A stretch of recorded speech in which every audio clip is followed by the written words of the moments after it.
Auzubillahiminash-shaytanir-rajim. Bismillahir-rahmanir-rahim. Iyyaka na'budu wa iyyaka nasta'in. Let me introduce myself. My name is Wajiha Saklan and I am student of ADA Part 1 from Himalayas Group of Colleges. अस्सलाम वालेकुम. आज मैं आपको जिस हदीस के बारे में बताऊंगी उसका टॉपिक है तलीम कुरान मजीद की, मतलब कि कुरान मजीद की तलीम हासिल करना. इसके पहले मैं आपको तर्जुमा बता देती हूँ. हज़रत उस्मान बिन अफ़ान रज़ी अल्लाह ताला अन्हु से रिवायत है कि नबी सल्लल्लाहु अलैहि वसल्लम ने फरमाया कि तुम में से बेहतर वो है जो कुरान सीखता है और दूसरों को सिखाता है. सबसे पहला है कि कुरान सीखना, हमें कुरान पाक सीखना चाहिए और दूसरों को सिखाना चाहिए. तो हमारे नबी ने भी फरमाया है कि कुरान सीखना और दूसरों को सिखाना कि सबसे बेहतर वही इंसान है जो खुद सीखता है और दूसरों को सिखाता है.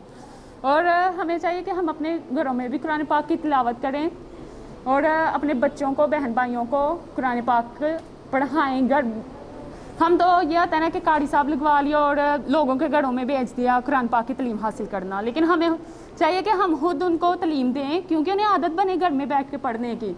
उन्हें यह होता है कि हम पढ़ आए हैं, हमने कारी साहब से पढ़ लिया, बस ठीक है, बस इतना ही पढ़ना है. जब उन्हें घर पढ़ने की आदत नहीं होगी तो वो कैसे बाद में कुरान पाक घर पढ़ेंगे. बच्चे नहीं पढ़ते, क्यों नहीं पढ़ते? उन्हें आदत नहीं होती. हमने आदत डाली हो तो वो पढ़े ना, जब हमने आदत ही नहीं डाली तो उन्होंने पढ़ना कैसे है. तो दूसरी चीज़ ये होती है कि माँ बाप को, बहन भाइयों को, बड़े बहन भाइयों को देख के बच्चे सीखते हैं. जिस तरह का घर का माहौल होगा वैसे ही बच्चा अपने आप को बनाएगा.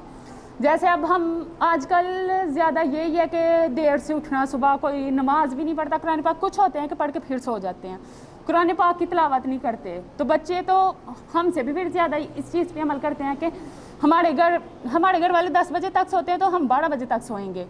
तो बच्चों को ये चाहिए कि हमें सुबह उठ के उन्हें पहले कुरान पाक की तिलावत कर, नमाज पढ़ाएँ, फिर उन्हें बोलें कि कुरान पाक की तिलावत करें. बेशक एक आयत पढ़ें, लेकिन पढ़ें लाजमी. और कुछ मतलब मैंने ये सुना था कि क़यामत वाले दिन जो इंसान रोज़ कुरान पाक पढ़ता होगा ना, तो वो कुरान पाक का एक बादल ऐसे बन के ना उसके सर पे उसने ना साया किया होगा. सख्त धूप गर्मी होगी, लेकिन उस बादल ने उस इंसान पे साया किया होगा. और पूछा जाएगा कि इसके ऊपर ये बादल क्यों है, तो तब जवाब आएगा कि ये कुरान पाक की रोज़ तिलावत करता था, इसलिए इसके ऊपर ये बादल ने छाँव की हुई है. और कुरान पाक हर इंसान के दिल में होना चाहिए. हमें समटाइम ऐसा होता है कि हम इतने मसरूफ़ होते हैं हम पढ़ नहीं सकते. हमें कुरान पाक की कुछ बड़ी आयत भी, हम छोटी तो चलो याद कर लेते, लेकिन हमें चाहिए कि हम बड़ी आयत को भी ना याद करें. हमें पता हो कि जब हम नहीं पढ़ सकते ना तो हम ज़ुबानी पढ़ लें, लेकिन वो पढ़ी तो जाएगी ना, पढ़ने में तो आएगी ना कि हमने ये तिलावत की है. उसके बाद है अल्लाह का हुक्म. अल्लाह ताला ने हुक्म दिया है कि कुरान पाक पढ़ो. कुरान पाक पढ़ना लाजमी है, ये नहीं कि नहीं पढ़ना. फ़र्ज़ है हम पे कुरान पाक पढ़ना. कुरान पाक की आयत ज़ुबानी याद करना भी हम पे फ़र्ज़ है.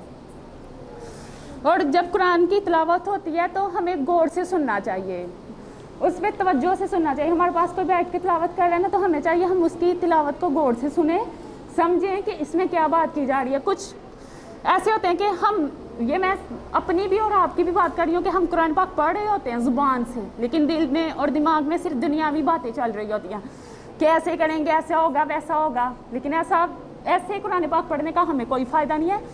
हम कुरान पाक जब पढ़ते हैं तो उसको एक एक लफ्ज़ को समझना चाहिए, उसका मीनिंग हमें पता होना चाहिए कि इसमें क्या बात हो रही है और किस लिए हो रही है. ऐसे तो कोई भी पढ़ सकता है. तो हमें चाहिए कि हम ना कुरान पाक की तिलावत आराम से ठहर के उसे समझ के पढ़ें. तो इसमें है कि जब कुरान पाक की तिलावत होती है तो हमें गौर से सुनना चाहिए. और आजकल तो ज़्यादा ये हो रहा है जी, मोबाइल में लगा दिया तिलावत, बस काम हो गया. मोबाइल वाले पढ़े, आप तो नहीं ना पढ़े. अगर मोबाइल में लगाइए तो फिर उसे सुनो. हम सुनते नहीं, अपने कामों में मसरूफ़ होते हैं जी. हमने तिलावत लगाई हुई है, हमारे घर में बरकत हो जाएगी. कैसे हो जाएगी बरकत घर में? वो मोबाइल से बरकतें बाहर आएंगी, कैसे आएंगी? समझने वाली, सोचने वाली बात है ना. आजकल तो ज़्यादा यही चीज़ हो रही है कि मोबाइल से ही सूरत बकरा की तिलावत लगा दिया जी, घर से शैतान भाग जाएगा. कैसे भागेगा? आप लोग तिलावत करोगे, सुनोगे, समझोगे तो फिर ही होगा ना.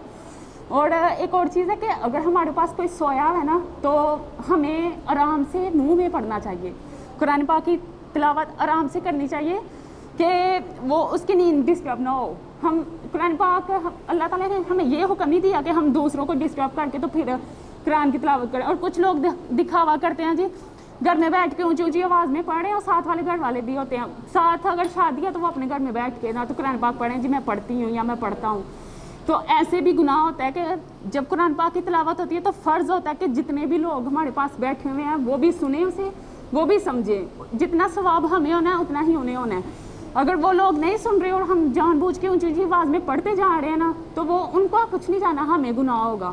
کیونکہ ہم نہیں توجہ, ہم جان بوجھ کے کہہ رہے ہیں, یا پیار سے بول دیں کہ میری تلاوت سن لو, تو یہاں یہ بول دو کہ آپ کمرے سے باہر چل جائیں, میں نے پڑھنا ہے. یہ نہیں کہ ان کے سامنے زور زور سے اونچی اونچی آواز سے بولی جانا ہے, بولی جانا ہے, بولی جانا ہے. اور قرآن پاک پڑھنے کا ثواب بھی بہت زیادہ ملتا ہے. ہمیں قرآن ایک دن میں اتنا قرآن پاک پڑھنا چاہیے کہ جو ہمارا ایک سال میں 2 دفعہ قرآن پاک مکمل ہو جائے. ہمارے نبی حضرت محمد صلی اللہ علیہ وآلہ وسلم نے بھی فرمایا ہے کہ قرآن پاک کی اتنی تلاوت کرو کہ ایک سال میں 2 دفعہ قرآن پاک مکمل ہو جائے. اور رمضان میں تو ویسے بھی قرآن پاک کے علاوہ نماز یا کچھ بھی ہم پڑھتے ہیں نا, تو اس کا ثواب ہمیں ڈبل ملتا ہے. جیسے ایک الف لام میم, یہ میں نے 3 لفظ پڑھے ہیں, مجھے اس کی 30 نیکیاں ملی ہیں.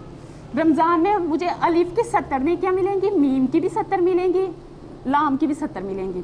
مطلب کہ اس کا ثواب ڈبل ہو جاتا ہے. اور آج کل جو زیادہ چیز دیکھی جا رہی ہے جی, رمضان میں ہم نے قرآن پاک ختم کرنا, ہم نے اتنے پڑھ رہے ہیں, سپارے پڑھ لیے, اتنا کر لیا, اتنا کر لیا. لیکن عام دنوں میں تم پڑھو, عام دنوں میں پڑھیں گے تو پتہ چلے گا نا. رمضان تک ہمیں چاہیے کہ ہم رمضان تک پہلے ہی قرآن پاک ختم کریں پھر شروع کریں. یہ دکھاوا ہو جاتا ہے, دکھاوے میں آ جاتا ہے کہ جی میں نے اتنے قرآن پاک پڑھے ہیں, میں نے اتنا پڑھا ہے. یہ تو پھر ہم بتانے کے لیے پڑھ رہے ہیں, اپنے لیے تو نہیں نہ پڑھ رہے.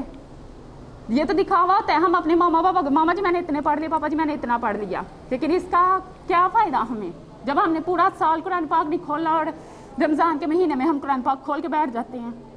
ہمیں ایسا نہیں کرنا چاہیے. ہمیں چاہیے ہم سے جو چھوٹے بہن بھائی ہیں نا, ہم انہیں بھی پاس بٹھائیں, پیار سے سمجھائیں, پیار سے ان سے بات کریں کہ قرآن پاک کی تلاوت کرو. ہم انہیں آج عادت ڈالیں گے نا تو انہیں بڑھاپے تک کا عادت رہے گی کہ میری بہن نے مجھے یہ سب چیز سمجھائی تھی. جو آج کل ہم اپنے بچوں کو سمجھائیں گے نا, جو چھوٹے ہیں, وہ اسی چیز کو فالو کریں گے. اور ہمیں چاہیے کہ ہم انہیں سمجھائیں, پیار سے بٹھا کے سمجھائیں گے نا, تو پیار سے سمجھائی ہوئی ہر چیز انسان کو سمجھ آ جاتی ہے, انسان کو پتہ چل جاتا ہے کہ میں نے کیا کرنا کیا نہیں. آج انہیں عادت پڑے گی تو وہ بڑے ہو کے بھی پڑھیں گے, سب کچھ کریں گے. جب ہم نے نہیں غور و فکر کرنا تو انہوں نے ہم سے زیادہ نہیں کرنا. انہوں نے کہنا کہ جب ہماری بڑی بہن ہی نہیں یہ کری تو ہم کیوں کریں.